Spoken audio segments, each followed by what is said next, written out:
সভাপতি এবং আমাদের সম্মানিত উপদেষ্টা এবং নানান জায়গা থেকে আগত প্রতি ওয়ার্ড থেকে আমার ভাইয়েরা, কিন্তু আজকে কেন আমরা দাঁড়িয়েছি? আমাদের কুয়াশা যখন নাকি আমাদের বাড়িতে পানির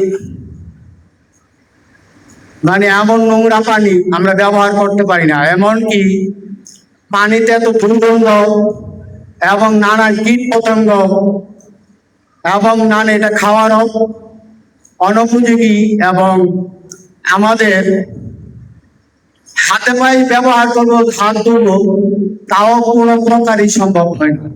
তাই আমরা অনেকবার ঢাকা ওয়াসার সাথে আমরা অনেকবার গিয়েছি, কিন্তু তার কোনো প্রতিকার হয়নি।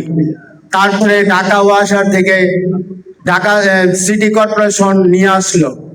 মনে করেছিলাম আমাদের সুন্দর সুপ্রিয় পানি পাবো এবং আমরা সেই পানি পান করে অন্তত জীবন বাঁচাতে পারবো।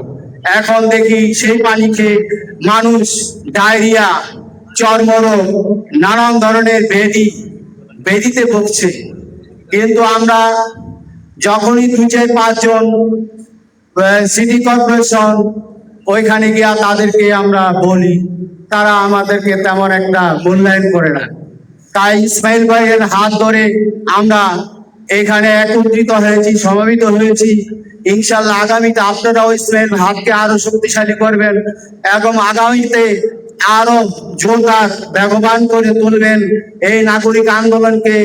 ইনশাল্লাহ আমরাও আপনাদের সাথে থাকবো, আছি ইনশাল্লাহ। এই বলে আমার বক্তব্য শেষ করছি।